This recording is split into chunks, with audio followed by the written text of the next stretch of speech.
Well, hey there, you're joining me today from one of my most favorite places in all of Israel.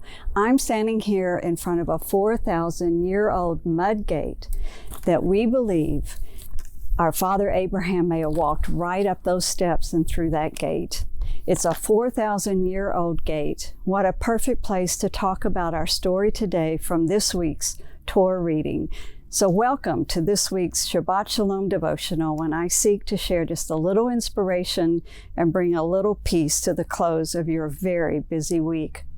You know, this week we are reading in Genesis 28, verse 10 through chapter 32, verse 3.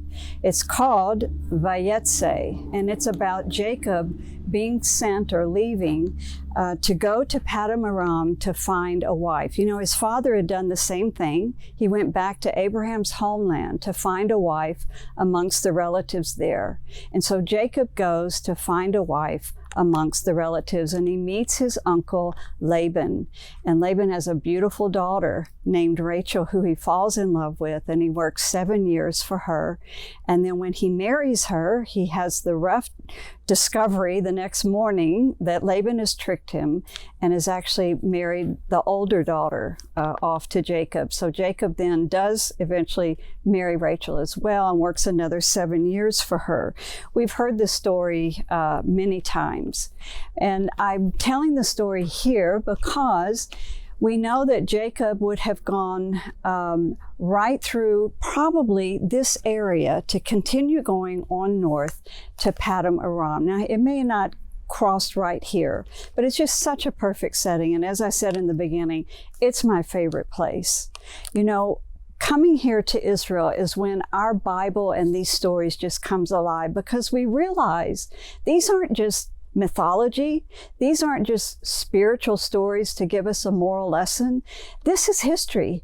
These are stories that actually took place. And through archaeology today, we're discovering all of these ancient sites that we read about in the Bible.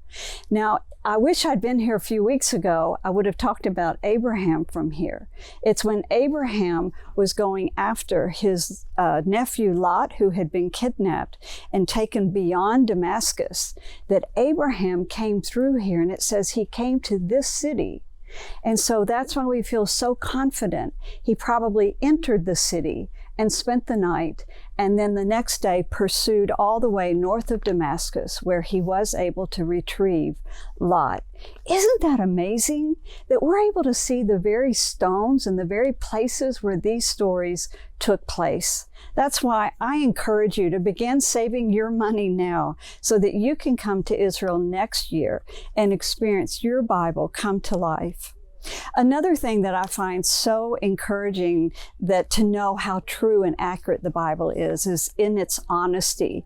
These stories about Jacob and his trickery and all, they don't leave anything out. They don't whitewash it. It is raw honesty showing the shortfallings of the people. So these are just two reasons why we can know that our Bible is true, it is accurate, and we can base our lives on it.